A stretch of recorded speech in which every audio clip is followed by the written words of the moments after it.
जय हिंद। आज हम लोग प्लास्टिक मनी के बारे में समझते हैं, जिसमें एटीएम आता है। एटीएम को बेसिकली क्रेडिट कार्ड और डेबिट कार्ड में डिवाइड करते हैं। इनमें क्या अंतर होता है, और एटीएम पे देखते होंगे वीजा, मास्टर कार्ड या रुपए लिखा होता है। इनमें से कौन सा बेटर होता है, और भारत सरकार ने और आरबीआई ने किस नियम के तहत मास्टर कार्ड को नए कार्ड इशू करने पर बैन लगा दिया है। देखिए, एटीएम जो होता है, इसका पूरा नाम होता है ऑटोमेटेड टेलर मशीन। इसकी खोज 1967 में इंग्लैंड में की गई थी, लेकिन खोजकर्ता का नाम था जॉन सेफर्ड बोरेन। इनका जन्म 1925 में भारत के मेघालय राज्य के शिलोंग में इनका जन्म हुआ था। तो इनके खोजकर्ता अगर इनका देखेंगे तो ये भारतीय थे। आज एटीएम का बहुत ज्यादा यूज हो गया। अब इस एटीएम कार्ड में दो टाइप के बेसिकली कार्ड देखने को मिलता है। Debit card. डेबिट कार्ड क्या होता है? देखिए, ये हमारे पैसा खुद के बैंक में जमा पैसे को निकालने का एक रास्ता होता है। कार्ड और किसी भी टाइप की एटीएम में तो पैसा नहीं होता, हमारे अकाउंट में रहता है। अकाउंट में खत्म, एटीएम किसी काम का नहीं रहता है।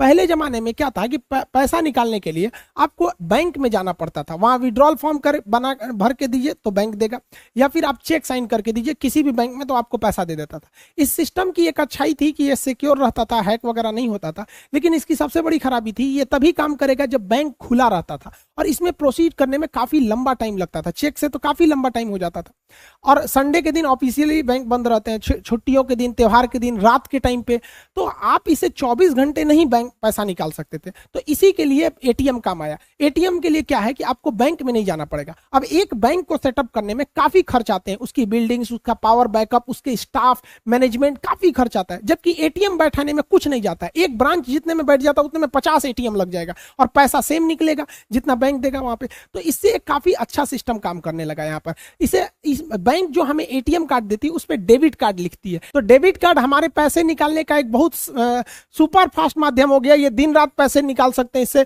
24 घंटा और 7 दिन निकाल सकते हैं, 365 दिन आप इससे पैसे निकाल सकते हैं। तो ये काफी अच्छा फायदा हो गया। इसमें भी हम उतना ही पैसे निकाल सकते हैं जितने अपने अकाउंट में। अब आपके अकाउंट में 2 लाख रुपए, आप सोचेंगे 2.5 लाख निकालने, नहीं निकालेगा, क्योंकि भैया ये केवल आपके अकाउंट के पैसे निकालने का रास्ता है। इसलिए आप देखेंगे जब भी आप बैंक में खुलवाते होंगे खाता, आपको एटीएम कार्ड दिखता है और उस पर डेबिट ही देता है, वो क्रेडिट कार्ड आपको नहीं देता है। क्रेडिट कार्ड लेने के लिए कुछ आपको टर्म्स एंड कंडीशन होते हैं, उसको फुलफिल करेंगे तभी मिलता है। डेबिट कार्ड ज्यादा सिक्योर माना जाता है क्रेडिट कार्ड की तुलना में, क्योंकि डेबिट कार्ड पे आप देखेंगे कई सिक्योरिटी होती है। 16 अक्षर का तो पहले इसका आपका एटीएम कार्ड नंबर होता है, फिर उस पर एक्सपायरी डेट ये पता होना चाहिए। पीछे जो होता है कार्ड वेरिफिकेशन वैल्यू यानी सीवीवी नंबर, एक स्टिकर साट के उस पर 3 अक्षर लिखा रहता है। ये सिक्योरिटी लेवल जो होते हैं उतने मजबूत नहीं होते, क्योंकि अगर आपका एटीएम कार्ड सड़क पे गिर गया तो जो मिलेगा उसको ये तीनों सिक्योरिटी तो पता ही चल गया, ATM number, expiry date, CVV number. लेकिन जब वो पैसा निकालने जाएगा तो उसको पिन की जरूरत होगी, जो आपको मेमोराइज करके रखना पड़ता है, याद करके। तो आप ही को पता है, तो पिन जब तक नहीं डालेंगे पैसा नहीं निकलेगा। लोग पैसा निकालने के बाद ना इंडिया में क्या करते हैं लोग ना, वो कैंसिल बटन में पैसा निकाल लेंगे, देखेंगे कोई नहीं देख रहा ना, खट खट खट खट खट खट खट कैंसिल बटन में दाबेंगे 20 बार संतुष्टि के लिए। आप कोई नहीं निकाल सकता। भाई वो एटीएम मशीन केवल एक ही बार काम करती है। एक पासवर्ड डाले तो आप ही का एटीएम क्यों ना हो, वो दोबारा आप फिर पैसे निकालेंगे तो पासवर्ड मांगेगा ही मांगेगा। तो इसके लिए कोई डरने की बात नहीं होती है। अब देखिए, मान के चलिए वो इंसान आपका एटीएम मिल गया, उसको एटीएम में जाके कहता है कि भैया वो पिन को सोचता है चेंज कर दे, मतलब फॉरगेट पिन करके वो चेंज करना चाहेगा। तो फिर उसके लिए भी रास्ता है कि जो आप अपने बैंक में मोबाइल नंबर दिए होंगे उसी मोबाइल पर 1 टाइम पासवर्ड यानी ओटीपी आएगा, वो 10 मिनट में एक्सपायर हो जाता है। ओटीपी सिंगल टाइम के लिए होता है। तो इसमें काफी सिक्योरिटी होती है, विदाउट आपके परमिशन इसे नहीं ले सकता है। लेकिन क्रेडिट कार्ड में सिक्योरिटी थोड़ी सी मतलब कॉम्प्रोमाइज हो जाती है। अब हम क्रेडिट कार्ड को समझते हैं। क्रेडिट कार्ड क्या चीज है? पहले के जमाने में हमें लोन लेने के लिए अपने रिश्तेदार या फिर ऊंचे दाम पर जो ब्याज पे देते हैं लोग, महीने का 5% 10%, वहां से लेना होता है, जबकि बैंक काफी सस्ता लोन देती है। अब अपने गांव में लीजिएगा 5% वो हर महीने ले लेगा, साल भर में 12-50-60% ले लेगा। और जैसे बैंक में जाइएगा तो 10 से 12% वो साल भर का लेती है। तो बैंक का लोन काफी सस्ता होता है, लेकिन लेने में बहुत झमेला होता है, 15 से 20 दिन लग जाएगा। अब आपको 50,000 रुपए की जरूरत है, 1 हफ्ते में आपको जरूरत है, तो आपको 1 हफ्ते बैंक में मैनेजर का चक्कर काटने में लग जाएगा। फिर वो कहेगा मोर्गेज दो, इसके बदले में कुछ सिक्योरिटी रखो, गहना रखो, या फिर मान के चले जमीन, गाड़ी, या सब बड़ी सब ताम झाम होता है। 15-20 दिन लगा देता है, और उसके बाद से घूस घास लेना पड़ता है। तो इसी सबको सुलझाने के लिए एक ऐसा फास्ट फॉर्मूला निकाला गया कि हचाक से आपको क्या मिल जाए, लोन मिल जाए, कर्जा। तो हचाक से लोन देने वाले कार्ड को कहते हैं क्रेडिट कार्ड। इसमें आपका पैसा नहीं है, याद रखिएगा, ये पैसा लौटाना पड़ेगा। तो जो बैंक से जाके मांगते थे ना, अब वो आपको क्रेडिट कार्ड में मिल जाएगा। तो ये क्रेडिट कार्ड सबको नहीं मिलता है। जिस ग्राहकों पर बैंक को बिलीव होता है कि ये मेरा पैसा लौटा देगा, तो उसको वो क्रेडिट कार्ड देती है। अब उस क्रेडिट कार्ड से वो जब चाहे रात दिन 24 घंटा जब चाहे वो लोन निकाल सकता है वहां पर। लेकिन इसमें भी लोन की लिमिट होती है। शुरुआत में कम लिमिट दिया जाता है 25,000 का, धीरे धीरे उसको 50,000, 1 लाख, 2 लाख ऐसे करते करते 3 लाख तक के आपको लिमिट को क्रेडिट कार्ड में दे दिया जाता है। तो आप बिना बैंक में गए, बिना अपने रिश्तेदार से मांगे, बिना किसी को ब्याज दिए हुए आप घचाक से पैसा निकाल सकते हैं क्रेडिट कार्ड की मदद से। और 30 से 40 दिन तक आपको इस पर एक भी रुपए ब्याज नहीं देने पड़ते हैं। अब ये डिपेंड करता है अलग अलग बैंकों के रूल पर कि वो 30 दिन दे रही है, 40 दिन, पैसे के अमाउंट पर भी डिपेंड करता है, ज्यादा पैसा है या कम पैसा है। मतलब ओवरऑल 30 से 40 दिन रहता है। कितना अच्छा है। मान के चलिए हमें 50,000 की इमरजेंसी में जरूरत पड़ी, बैंक से लोन लेने जाएंगे, इसका ब्याज लेगा हमको। अपने रिश्तेदार से मांगेंगे तो एहसान थोप देगा हमको। साहूकार से मांगेंगे तो 5% का ब्याज मांग देगा। उससे अच्छा अगर मेरे पास क्रेडिट कार्ड है, धड़ाक से निकाल, मान के चलिए किसी को हॉस्पिटल में दिखाना था, 50,000 की जरूरत थी हमको इमरजेंसी इलाज के लिए, डॉक्टर साहब को उसी क्रेडिट कार्ड से बिल पेमेंट कर देंगे, 40 दिन बाद हम बैंक को दे देंगे, बैंक भी हमसे ब्याज नहीं लेगी। तो ये काफी अच्छा होता है क्रेडिट कार्ड। अब क्रेडिट कार्ड की भी कुछ अच्छाई और कुछ खराबी होती है। ये आपको जानबूझ के दिया जाता है आपकी आदत बिगाड़ने के लिए। अब इसकी कुछ अच्छाइयां समझते हैं। देखिए, क्रेडिट कार्ड में हमें कैशबैक अक्सर मिल जाते हैं, ऑफर, कि आप 100 रुपए का सामान खरीदिए 10 रुपए कैशबैक मिल जाएंगे। तो डेबिट कार्ड की तुलना में क्रेडिट कार्ड पर ज्यादा ऑफर मिलते हैं। इसके साथ ही इस पे कुछ रिवार्ड्स पॉइंट्स मिलते हैं। और अक्सर ऐसे ऑफर आता है कि अगर आपको क्रेडिट कार्ड के 100 पॉइंट्स हैं तो आप ये सामान खरीद के ले जा सकते हैं। तो पैसे नहीं, उसे पॉइंट्स चाहिए। अब ये पॉइंट कैसे आते हैं? तो पॉइंट्स को अर्न किया जाता है। जैसे आप जब भी क्रेडिट कार्ड से कुछ शॉपिंग कीजिएगा तो आपको 2-4 पॉइंट्स मिल जाएंगे। कभी जहाज का टिकट बुक करिएगा 10 पॉइंट मिल जाएंगे। तो ऐसे ऐसे पॉइंट कलेक्ट करके अगर आपके पास 100 पॉइंट हो गए तो आपको तो 100 पॉइंट खरीदने के लिए पैसे नहीं ना देने पड़े। आप किसी और चीज को खरीदे थे, वो आपको एक ऑफर दिया था। अब जब ये कलेक्ट हो गया तो इसका यूज करके आप कोई और चीज भी ले सकते हैं। इसके साथ आपको कभी कुछ बोनस कूपन मिल जाता है। साथ ही कभी फ्लाइट टिकट या फिर कोई भी बुकिंग कीजिएगा क्रेडिट कार्ड से तो ज्यादा सस्ता होता है, डेबिट कार्ड से थोड़ा महंगा होता है। और फ्लिपकार्ट और अमेजोन पे भी देखिए कभी ऑफर आता है कि क्रेडिट कार्ड पे लीजिएगा तो 5,000 और छूट मिल जाएगा, डेबिट कार्ड पे छूट नहीं मिलता है। साथ ही कुछ ऐसे भी चीजें होती हैं जो जिसका पेमेंट केवल आप क्रेडिट कार्ड से ही कर सकते हैं, वो डेबिट कार्ड से पैसे ही नहीं लेते हैं। हालांकि ऐसी चीजें काफी कम होती हैं लेकिन वहां रिस्ट्रिक्टेड होती है। तो यहाँ तो क्रेडिट कार्ड का फायदा है। लेकिन मेन काम क्या होता है, क्रेडिट कार्ड आपको बिगाड़ने के लिए दिया गया रहता है। बैंक को इनकम आप से होता है, आप जितना लोन लीजिएगा ब्याज दीजिएगा, बैंक को पैसा हो जाएगा। वो क्रेडिट कार्ड के थ्रू आपको कैसे करते हैं, देखिए इसके कुछ घाटा समझिए। आपको क्रेडिट कार्ड में पैसा आपका नहीं है, इसलिए गलती से भी इससे आप कैश मत निकालिएगा, क्योंकि कैश निकालने पर पेनाल्टी फीस काफी ज्यादा लगती है। हाँ, इससे आप शॉपिंग कीजिए, बिलिंग कीजिए। कैश निकालने से बेटर है उसी इंसान से पूछिए कि भैया तुमको कितना चाहिए, 2,000 लाओ, हम क्रेडिट कार्ड से पेमेंट कर देते हैं। कैश निकाल के 2,000 मत दीजिए, वरना कैश विड्रॉल पेनाल्टी चार्ज लगता है, पहला। दूसरी खराबी, अगर आपने इससे 30 या 40 दिन वाला लिमिट क्रॉस कर दिया तो क्रॉस करने के बाद बड़ा हैवी इंटरेस्ट जोड़ता है सब इस पे। तीसरा खराबी, ये सिक्योर उतना नहीं होता है। जैसे आप मान लीजिए शॉपिंग करने गए, 20,000 का सामान खरीदे, तो आपको वो बिलिंग दिखा देगा 20,000 का, तो आप देख लीजिए हाँ 20,000 है ना। अब इसमें आप स्वाइप कीजिए कार्ड को, और स्वाइप करने के बाद वो पैसा नहीं कटेगा, आपको इसमें पिन डालना पड़ेगा। पिन डाल के आप कार्ड निकाल लीजिए, आपका 20,000 कट गया। लेकिन पिन डालने की जरूरत केवल डेबिट कार्ड में है। क्रेडिट कार्ड में पिन की भी जरूरत नहीं पड़ता है, खाली घचाक से सरकाइए, वो बिल काट लेता है। तो अगर आपका क्रेडिट कार्ड गिर गया कहीं तो कोई भी पाएगा, वो सीधे जाएगा कुछ शॉपिंग करके खचाक खचाक निकाल लेगा। तो आपका अगर क्रेडिट कार्ड गायब हो जाता है तो इसको बहुत कंसर्न की बात है, इसलिए क्रेडिट कार्ड को तुरंत बंद करना चाहिए। डेबिट कार्ड गायब भी हो गया तो पिन नहीं पता है तो वो किसी काम का नहीं है, इसलिए आप देखिएगा डेबिट कार्ड की तुलना में क्रेडिट कार्ड को बंद करना या ब्लॉक करना काफी आसान होता है। इसके साथ ही आपके खर्च को बढ़ा देता है। जैसे मेरे डेबिट कार्ड में अगर 10,000 रुपये है तो हम चाह के भी 11,000 का सामान नहीं खरीद पाएंगे। शॉपिंग करने गए तो मन मार लेंगे यार 10,000 रुपये है, चलो 9,000 का खरीदते हैं, 1,000 इमरजेंसी के लिए रखते हैं। लेकिन अगर क्रेडिट कार्ड रहेगा तो कहेगा ससुरा हमारा तो लिमिट है, मैं 50,000, 60,000, 1 लाख तक का तो बैंक दे देगा। तो जहां 10,000 का खरीदना चाहिए वहां अक्सर आदमी 12,000 का खरीद लेता है। तो क्रेडिट कार्ड वालों को देखिएगा, इसका प्रचलन छोटे मिडिल शहर या गांव में नहीं है, लेकिन दिल्ली मुंबई जैसे शहरों में देखिएगा क्रेडिट कार्ड वाले हमेशा, उनकी महीने की तारीख सैलरी मिलेगी 1 तारीख को वो 10 तारीख तक सैलरी खत्म कर देंगे, उसके बाद वो क्रेडिट कार्ड पे घूमने लगेंगे, खर्चा करते। तो इसे आपके खर्च को बढ़ा देता है। और आजकल का मॉडर्न कल्चर में ना लड़का लड़की के मैटर का फायदा बैंक भी उठा रहा है। नया नया जिसका जॉब हो रहा है या नए यंगस्टर को क्रेडिट कार्ड दे दो, अब वो क्रेडिट कार्ड में जाएगा, उसको गिफ्ट देगा। अब गिफ्ट पहले क्या था, पापा पैसा नहीं भेजे हैं, बैंक में नहीं है, क्या करें। अभी देखता है ससुरा बर्थडे आ गया है, क्रेडिट कार्ड है ये है, घचाक से लगाओ, 40 दिन बाद पापा अगले महीना का पैसा भेजेंगे, उसी में एडजस्ट कर देंगे, ले जाओ, उसको गिफ्ट दे दो, उसको पार्टी साटी दे दो। ये खर्च बढ़ा देता है। मान के चलिए आप ले गए, उसको सोचे कि 500 रुपया का गिफ्ट दे देंगे, पता चला उस ससुरी ठोड़ रंग के चला, एकदम लाल भभकौआ ठोड़। आप तो कहें कि वाह, अब इसको हम 3000 का गिफ्ट दे देंगे। लो, अब उस जानबूझ के ठोड़ रंगी है, उसको क्या जा रहा है, यहाँ पे ठोड़ रंग ली है वो। अब बताइए, अगर आपके पास डेबिट कार्ड रहेगा और डेबिट कार्ड में मान के चलिए आपका 500 रुपये है, तो आप इसको 3000 का गिफ्ट कैसे दीजिएगा? तो पापा को फोन कीजिएगा, बैंक में पैसा लगा दीजिए, तो पापा 3 दिन बाद लगाएंगे, तब लेकर ठोड़ पे का ठोड़ रंगना चू जाएगा। यहाँ पर समझ में आ गया कि नहीं आ गया? इसमें काम आएगा क्रेडिट कार्ड। देखेंगे ओ ससुरा ठोड़ रंगले है, धड़ाक से क्रेडिट कार्ड से लाओ, तुमको हम शॉपिंग करके देते हैं 3000 रुपया का।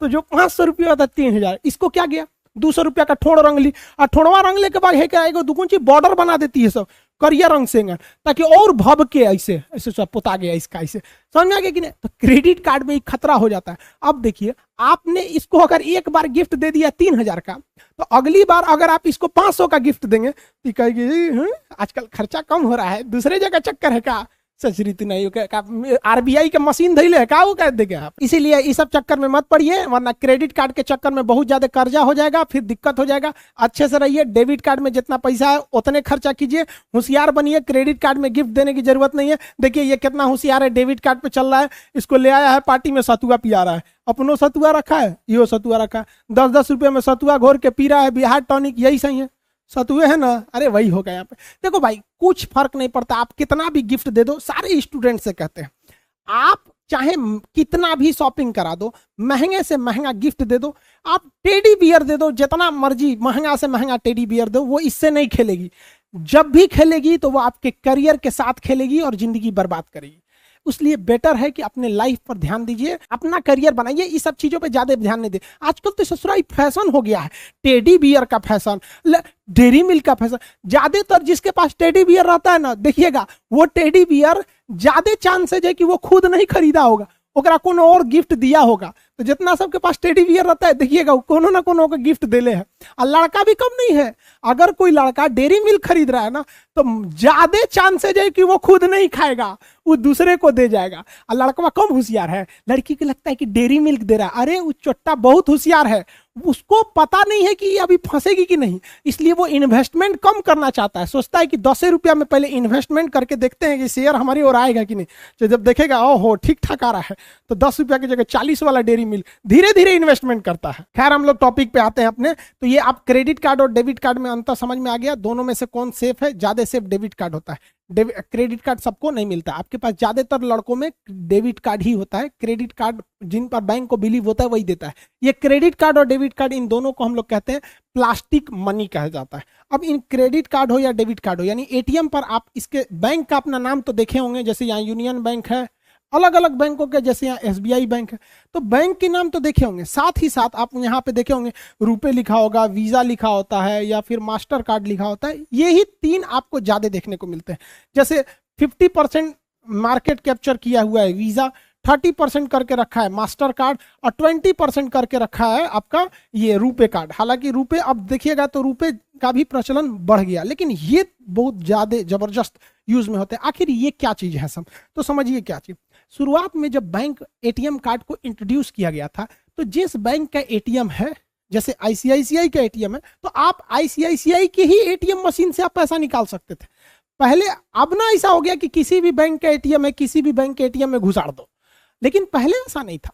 पहले जिस बैंक का एटीएम है उसी बैंक में वो काम करता था। लेकिन जैसे जैसे पॉपुलेशन बढ़ा, लोगों को बैंक से जोड़ा गया, जनधन योजना में तो पूरा लोगों को बैंक से जोड़ने की बहुत अच्छी कोशिश थी। तो जब बैंक में बहुत भीड़ बढ़ने लगा, तो पता चला किसी को इमरजेंसी में जरूरत है, उसके पास एसबीआई के एटीएम देख रहा है, एचडीएफसी में तो निकलवे नहीं करेगा। तो ऐसा पहले सिस्टम था, मतलब एकदम शुरुआती दौर में जब एटीएम की नई नई खोज थी। तो ऐसा होता क्यों था, देखिए ध्यान से। मान के चलिए कि किसी का एसबीआई में खाता है, मान के मेरा एसबीआई में खाता है सपोज, और हम चले गए एटीएम पैसा निकालने पंजाब बैंक से, तो उसमें एटीएम कार्ड घुसाएंगे तो उसको क्या पता कि हम कौन है। हमने खाता एसबीआई में खुलवाया है तो मेरा नाम, date of birth, mobile number, मेरे अकाउंट में कितना पैसा है, ओटीपी वगैरह सब एसबीआई को पता है। कार्ड एसबीआई ने दिया, हम उसको कोच देंगे, उसको पता नहीं, मशीन कहेगा कौन हो भाई, हम नहीं पहचानते हैं तुमको, पता ही नहीं चलता था। क्यों? क्योंकि ये बैंक वाले एक ही रास्ता है कि ये डाटा अपना सारा सामान पीएनबी को बताए, अलग अलग बैंकों को दे, मतलब सारे बैंक अपने ग्राहकों के बारे में जानकारी सबको बता दे यहाँ पर, इससे तभी तो पैसे निकल सकता था वहां पर। इससे घाटा क्या होता था कि हर बैंक दूसरे बैंक के कस्टमर को चाहेगा फोड़ ले, क्योंकि अगर उसको डाटा पता चल जाएगा, अब मान के चलिए आईसीआईसीआई को पता चला गया एसबीआई में 100 सबसे अमीर आदमी, पता चल जाएगा किसका पैसा, तो उसको फोन करेगा सर हम आपको ज्यादा सुविधा देंगे, है कि नहीं, तो उसको डिस्टर्ब करने लगे। नहीं देखते फोन करके कहेंगे सर नमस्कार मैं जहरीली बोल रही हूँ आईसीआईसीआई बैंक से, क्या मैं आपको काट लूं, तो आप कहेंगे नहीं मत काटिए। सोचो दिन भर फोन करके परेशान करते रहता है सर। तो बैंक अपना डाटा दूसरे को नहीं देना चाहता है, अब जब देंगे नहीं तो पैसा निकाले देगा कैसे, तो इसी में काम आता है कार्ड नेटवर्क। कार्ड नेटवर्क क्या है समझिए ध्यान से, अलग अलग बैंक है, मान के चलिए यहाँ पीएनबी है, यहाँ एसबीआई है, आईसीआईसीआई है, तो जितने भी बैंक है इन ये आपको एटीएम देते हैं, तो उस बैंक को कहते हैं कार्ड इशूअर। अब इसमें कार्ड इशूअर में क्या होते हैं, बैंक होते हैं। तो हर बैंक में जैसे मेरा खाता मान के चलिए आप एसबीआई में है, तो मेरी जानकारी एसबीआई के पास है, तो एसबीआई क्या करेगा, कार्ड नेटवर्क को मेरी सारी जानकारी दे देगा। जो मेरे कार्ड पर नेटवर्क लिखा होगा, जैसे वीजा लिखा होगा या मास्टर कार्ड या रुपए, तो मेरी जानकारी 2 लोगों के पास चली गई। पहला चला गया मेरे बैंक जिसमें मेरा खाता है, दूसरा ये जानकारी इनके पास चली गई। अब इनका नियम होता है कि ये जानकारी किसी से साझा कर ही नहीं सकते। अब क्या होगा कि मान के चलिए मेरा एसबीआई में पैसा था, हम चले गए आपका सेंट्रल बैंक ऑफ इंडिया में से पैसा निकालने के लिए, तो सेंट्रल बैंक ऑफ इंडिया को मेरे बारे में पता ही नहीं है और वो डायरेक्ट एसबीआई से पूछ नहीं सकता है, और पूछेगा भी तो एसबीआई इनको बताएगा नहीं, कहेगा मना कर देगा, तुम भड़का लेगा मेरा कस्टमर। तो एसबीआई अपनी जानकारी किसको दे रखा है, कार्ड नेटवर्क को। मान के चलिए कि मेरे पास वीजा कार्ड था, तो मेरी जानकारी वीजा के पास भी थी, तो सेंट्रल बैंक का एटीएम मेरे एसबीआई से मेरी जानकारी नहीं मांगेगा, मेरे नेटवर्क से वीजा से मांगेगा, और वीजा उसको प्रोवाइड करा देगा कि हाँ भैया आदमी ठीक ठाक है, पैसा इनके पास है, आप इनका पैसा निकाल के दे दीजिए। तो अब आप समझ गए कि किसी भी बैंक से एटीएम दूसरे से निकल सकता है, किसके माध्यम से, कार्ड नेटवर्क के माध्यम से। डाटा इन्हीं के पास रहता है और यही आपको ओटीपी सेंड करते हैं, कार्ड बना के भेजते हैं, अलग अलग सुविधाएं देते हैं, आपका नंबर ब्लॉक करते हैं, ये सब करते हैं, इसके बदले में यही चार्ज लेते हैं। लेकिन ये बताते नहीं है कि हम 500-600 रुपया सालाना आपसे चार्ज जो ले रहे हैं हम ले रहे हैं। ये क्या करते हैं, कार्ड इशूअर बैंक को कहते हैं कि देख भैया तोरा ग्राहक है, कार्ड यूज कर रहा है, हर साल 500 रुपया काट लेना, हमको पहुंचा देना। अब आप सोचेंगे 500 रुपये में इतना सुविधा, सोचो भैया हर घर, एक घर में एक दो एटीएम है, तो उतना करोड़ों रुपया ये तो कमा रहे हैं ना, पूरी दुनिया से कमा रहे हैं ये लोग। तो इस तरह से ये काम होता है। अब जैसे मान के चलिए हम पैसा निकालने गए एसबीआई से, कहाँ पे, पीएनबी में, तो पंजाब नेशनल बैंक जो है, हम जैसे इसमें अपना कार्ड लगाएंगे तो ये जानकारी किससे मांगेगा, उसको पता है कि एसबीआई का ये एटीएम है, हमने जो इसमें लगाया है कार्ड वो एसबीआई का, लेकिन ये एसबीआई से मांगेगा ही नहीं, किसको, इसको पता है कि वो एसबीआई नहीं देगा, तो ये किससे मांगेगा, कार्ड नेटवर्क से। अब कार्ड नेटवर्क मेरा मास्टर कार्ड भी हो सकता है या कार्ड नेटवर्क मेरा वीजा भी हो सकता है। अब ये वीजा से कहेगा कि पता करो तो किस अकाउंट में, तो कहा हाँ हाँ हमको पता है, एसबीआई में इनका अकाउंट नंबर है फला फला फला, तुम सेव नहीं करना, एटीएम कार्ड, एटीएम मशीन किसी के डाटा को सेव नहीं कर सकती है, तो ये इसको बताएगा, पैसा निकल जाएगा यहाँ पर। समझा क्या कि नहीं। अब बात आती है कि इन तीनों में बेस्ट कौन है, रुपए, वीजा या मास्टर कार्ड, इनमें से बेस्ट कौन है। तो देखिए ये यूएस की कंपनी है, भारत में ये 50% मार्केट कैप्चर की हुई है, ये भी यूएस की कंपनी है, भारत में ये लगभग 30% मार्केट कैप्चर की है। इसका कहना है कि भैया हम आपका पैसा जो है ये नेशनल भी दे सकते हैं और इंटरनेशनल भी दे सकते हैं, मतलब आप विदेश में से भी पैसा निकालना चाहिएगा तो हम दे सकते हैं। समझ गया कि नहीं। अब जबकि भारत ने अपना रुपे कार्ड बनाया, ये शुरुआत में केवल इंडिया में चल रहा था, लेकिन रुपे कार्ड में भी एक प्लेटिनम कार्ड होता है रुपे का ही, वो इंटरनेशनल भी चलता है। तो अब ये तीनों इंटरनेशनल करते हैं, लेकिन वीजा ले लेंगे तो ये इंटरनेशनल चलाएगा ही चलाएगा, मास्टर कार्ड लेंगे तो इंटरनेशनल चलाएगा ही चलाएगा। लेकिन रुपए लीजिएगा तो आपको स्पेशल कहना पड़ेगा कि हमको इंटरनेशनल भी काम है, हमको रुपए का प्लेटिनम दे दीजिए। अब लोगों के माइंड में, भारत के लोग में ना शो ऑफ करने की क्षमता बहुत ज्यादा होती है। देखिएगा कोई कार खरीदेगा ना तो कहीं जाएगा बैठने के लिए तो कार का चाबी टेबल पे रख देगा, वो ये नहीं बताएगा कि हम कार से ले हैं, चाबिया दिखाएगा बड़ा कार कि हमारे लगे कार है, लोग समझ में आ गया कि नहीं आ गया, बस यही हो जाता है। अरे भैया किसी के अकाउंट में 25,000 रुपया है और कहता है हमको वीजा कार्ड चाहिए, रुपए नहीं, 25,000 रुपया लेके तू लंदन ना जी तो घूमे ससुर इतना यहाँ पे क्या काम है उसको। हिंदुस्तान में जितना वीजा कार्ड यूज होता है उसका 90% लोग विदेश कभी नहीं जाते हैं, लेकिन ना उनको वीजा चाहिए यहाँ पर। अरे भाई वीजा आप लीजिएगा तो हर महीने हर साल 500 रुपया लेगा और लेके जाएगा अमेरिका, लेके रखिए ना रुपए कार्ड। और आपको बहुत शौक है तो रुपए आप ले लीजिए, कहिए हमको प्लेटिनम दीजिए, हमारा डेली जाना रहता है, न्यूयॉर्क, बैंकॉक, सिंगापुर घूमते रहिए यहाँ पर। तो भाई स्वदेशी बनिए, हाथ जोड़ते हैं, हमारा देश है, हम ही लोग इसे आगे बढ़ा सकते हैं। हम लोग अपने, चाइना वाले कभी यूज नहीं करते इस सब का, उनका अपना पेमेंट गेटवे वो लोग यूज करते हैं। तो आप लोग भी भैया रुपए यूज कीजिए, दिखावे में मत रहिए, दिखावे से कुछ नहीं होता। सच्चाई छुप नहीं सकती बनावट के उसूलों से, कि खुशबू आ नहीं सकती कभी कागज के फूलों से। तो अपने आप को शो ऑफ मत कीजिए, सिंहासन पे बैठने की कोशिश नहीं कीजिए, खुद राजा बनिए, जहां बैठेंगे वहीं सिंहासन आ जाएगा। लोग वीजा चाहिए यहाँ पर। तो इन तीनों में अंतर समझ में आ गया। अब समझिए ये विदेशी कंपनी थी सब। अब इन विदेशी कंपनियों में एक खराबी क्या थी कि ये आपका डाटा तो ले लेते थे, चाहे वो वीजा हो या मास्टर कार्ड हो या फिर कोई भी, आपका डाटा ले लेते थे। अब ये डाटा सेव कैसे करेंगे? जैसे हम लोग को कोई जानकारी सेव करना है, मेरा नाम, मोबाइल नंबर सेव करना है तो आप अपने मोबाइल में सेव कर लेते हैं, मेरा फोटो सेव करना है तो खींच के गैलरी में सेव कर लेते हैं। लेकिन बहुत ज्यादा चीज सेव करना है तो आप पेन ड्राइव में करते हैं, उससे भी बड़ा हो गया तो हार्ड ड्राइव में सेव करते हैं। और बहुत ज्यादा पूरी दुनिया का डाटा रखना है तो ऐसा बहुत ज्यादा हार्ड ड्राइव को सेव करने के लिए डाटा हाउस बनाना पड़ता है, बहुत बड़ा, पूरी बिल्डिंग होती है ससुरा इतना बड़ा बड़ा, जिसमें ये हार्ड ड्राइव होता है, इसी में सबका डाटा होता है। अब मास्टर कार्ड क्या था, उसका ये डाटा वाला जो सेंटर था इस ससुरा इंडिया में था ही नहीं। अब भारत सरकार ने 6 अप्रैल 2019 को ही कह दिया था कि अब हम उसी कार्ड नेटवर्क, चाहे वो वीजा हो, रुपए तो इंडिया का ही है, या मास्टर कार्ड ही हो या कोई भी कार्ड हो, उसे भारत का डाटा भारत में ही रखना होगा, उसे डाटा सेंटर भारत बनाना होगा, विदेश नहीं ले जा सकते उस डाटा को। आप कहेंगे चला भी गया तो क्या होगा? हो जाएगा भाई। अब अगर डाटा वो अमेरिका में लेके चला गया तो अमेरिका की कंपनी को पता है कि फलनिया के अकाउंट में 2 लाख है और किसी के अकाउंट में 2 करोड़ है, वो कंपनी क्या करेगी? अमेरिका को बेच देगी। तो अमेरिका के प्रचार वाले क्या करेंगे? उस व्यक्ति को गूगल या व्हाट्सएप या फेसबुक या यूट्यूब के थ्रू 2 लाख वाले को कम सस्ता कार का प्रचार दिखाएंगे, हाई कार ले लीजिए, हाउ कार ले लीजिए, उसको पता है कि सस्ता वाला आदमी। और जिसके पास 2 करोड़ है उसको दिखाएगा ये ले लीजिए, ऑडी लीजिए, BMW लीजिए, मर्सिडीज लीजिए। तो इससे फायदा उसको हो जाएगा। सारा खेल डाटा का चल रहा है। आप गूगल पे एक बार सर्च कर लीजिएगा ना कि हमको लकड़ी का अलमारी, आप देखिएगा 3-4 दिन तक आपको लकड़ी की अलमारी का प्रचार कबो कबो बीच बीच में से चल आता है। किस चीज का खेल हो रहा है? डाटा का। तो सरकार ने कहा कि हमारे डाटा का यूज हमरे यहाँ करना चाहिए ताकि हमारी कंपनियां अपना कस्टमर को चुन सके। अब पता चला कि आप कोनो आदमी को 20,000 रुपया है, उसको कहिए कि देखो लंबोर्गिनी ऐसा है, क्या करेगा लंबोर्गिनी लेके? तो भारत सरकार ने कहा 6 महीने में आपको डाटा लोकलाइजेशन इंडिया में करना होगा। लेकिन ससुरा कोरोना कूद गया, फर्स्ट वेव, सेकेंड वेव, सबके बाद सरकार ने कहा कि 22 जुलाई 2021 आज के दिन तक हो जाना चाहिए। इस डेट तक में भी मास्टर कार्ड ने नहीं किया। तो आरबीआई ने कह दिया कि मास्टर कार्ड अब नए कार्ड को इशू नहीं कर सकता है, जितना इशू कर लिया है उसमें कोई दिक्कत नहीं आएगी। मास्टर कार्ड ने भी कहा कि ठीक है भैया हम कर लेंगे। तब तक तो आरबीआई ने कहा कि ठीक है जहिया कर लेना, भारत में ऐसा डाटा बिल्डिंग बना लेना, खूब ज्यादा हार्ड ड्राइव खरीदना, सबको आपस में लिंक करके उसमें खूब अच्छा एसी चला के रख देना, तो हम तुम्हें परमिशन दे देंगे। समझ में आ गया? तो आप ये कार्ड वगैरह समझ गए। इसके अलावे भी आप देखेंगे तो बैंकिंग में काफी टर्म्स होते हैं, जैसे चेक भरने का तरीके में कैसे चेक होते हैं, bearer check, cross check, account payee check, order check.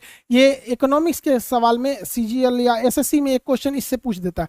साथ ही पैसे ट्रांसफर में देखेंगे आजकल यूपीआई बहुत चल रहा है।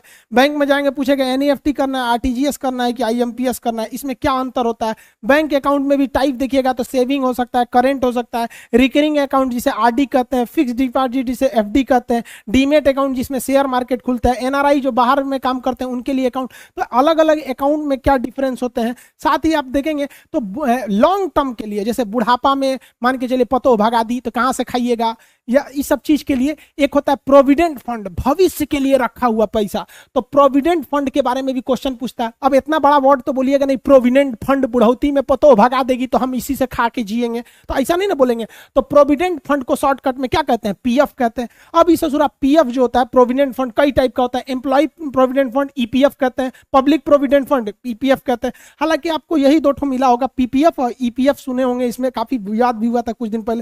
हालांकि दो ठो और होता है, जीपीएफ और वीपीएफ, इस सब के बारे में भी आपको समझा देंगे कभी। फिर आप अगर ये पीएफ समझेंगे तो फिर आपको स्टॉक समझना पड़ेगा, म्यूचुअल फंड समझना पड़ेगा, इस सबको किसी ऑन वीडियो में समझा देंगे। आज आपको प्लास्टिक मनी यानी ATM, debit card, credit card, इस सब के बारे में समझ में आ गया होगा। मिलेंगे नेक्स्ट क्लास में। जय हिंद।